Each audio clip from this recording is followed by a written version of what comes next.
من الشیطان الرجیم بسم اللہ الرحمن الرحیم رب اشرح لی صدری ویسر لی امری واحلل عقدۃ من لسانی یفقهوا قولی اما بعد فقد قال اللہ تبارک و تعالی فی قرآن مجید بسم اللہ الرحمن الرحیم شہر رمضان الذی انزل فیہ القرآن ھدی للناس۔ عزیزان، رمضان مبارک کا یہ 7واں روزہ دعا گو ہیں کہ تمام کے تمام روزے اللہ تعالیٰ قبول فرمائے۔ آج معرفت دین میں درس 7 صفات ثبوتیہ کے بارے میں ہم کچھ آشنائی حاصل کریں گے کہ صفات ثبوتیہ کیا ہیں۔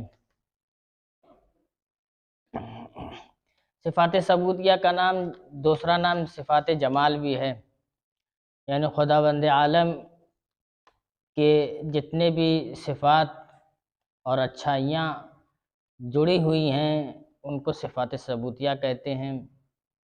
ہر کمال کا مالک، ہر قدرت کا مالک وہ ہمیشہ سے ہے اور ہمیشہ رہے گا، یہ وہ صفات ہیں۔ قادر ہے، مدرک ہے، حی ہے اور قدیم ہے، یہ صفات ثبوتیہ میں سے آتے ہیں۔ ایک صفت قدیم ہے، قدیم یعنی وہ ازلی ہے اور ابدی ہے اور سرمدی ہے، ہمیشہ سے ہے اور ہمیشہ رہے گا اور ہمیشہ باقی رہے گا۔ ارشاد ہوا هو الاول والآخر،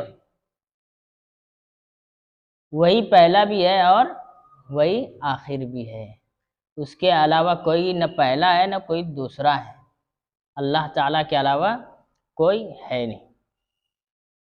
دوسری صفت قادر ہے اور قادر مطلق ہے، اس کے جیسا کوئی قدرت رکھنے والا کوئی اس دنیا میں موجود نہیں ہے۔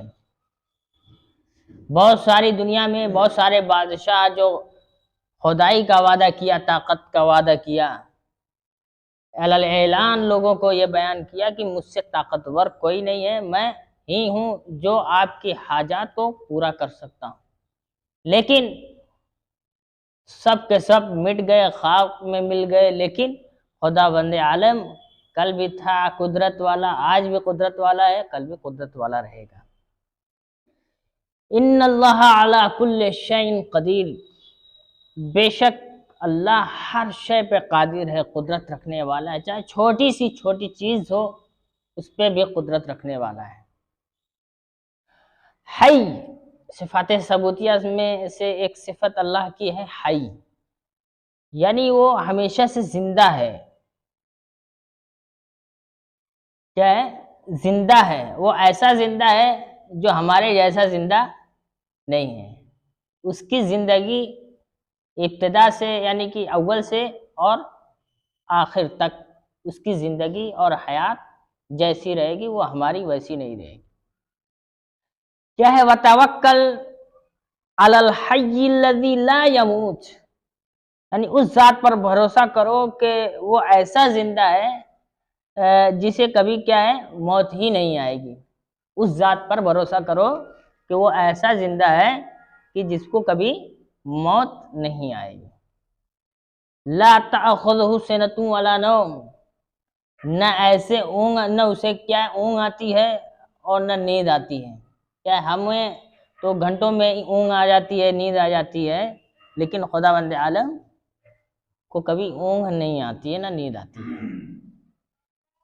نہ کبھی غفلت میں رہتا ہے ہمارے جیسے ہم رہتے ہیں۔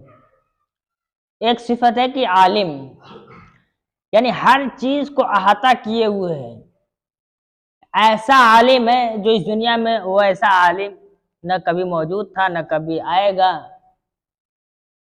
دنیا میں جتنی بھی مخلوقات ہیں، چھوٹی سے چھوٹی ذرات کے برابر جو چیزیں ہیں، جو اشیاء ہیں، ان چیزوں کو بارے میں بھی وہ اللہ تعالیٰ جانتا ہے۔ ہمارے سر پر بال کتنے ہیں اس کو بھی علم ہے، ہمارے دلوں میں چھپے ہوئے جو راز ہیں اس راز کو بھی جانتا ہے کہ تمہارے اندر راز کیا ہے۔ تو عزیزان، ہمارے اندر ابھی جو وسوسہ پیدا بھی نہیں ہوئے، اگر جو ہونے والے بھی ہوتے ہیں اس وسوسے کا بھی اللہ تعالیٰ کو علم ہوتا ہے کہ آپ کے اندر وسوسہ کیا ہونے والا ہے۔ ارشاد رب العزت ہوا کہ ان اللہ عالم غیب السماوات والارض انہ علیم بذات الصدور، کہ بے شک اللہ تعالی عالم ہے، عالم غیب ہے، اور زمین و آسمان کا جو ہے غیب، جو چیز غیب ہے ان سب کا جاننے والا ہے۔ اور کون ہے جو بات میں اللہ سے سچا ہو، یہ الگ ہے۔ انہ علیم بذات الصدور، وہ ایسا عالم ہے کہ جو آپ کے سینے میں چھپے ہوئے جو چیزیں ہیں ان تمام چیزوں کو بھی جانتا ہے، علم رکھتا ہے۔ ایک ہے صادق، یعنی سچ بولنے والا، ایسا سچا ہے کہ اس کے جیسا سچا آج تک کوئی پیدا نہیں ہوا ہے اور نہ اس کا ثانی ہے۔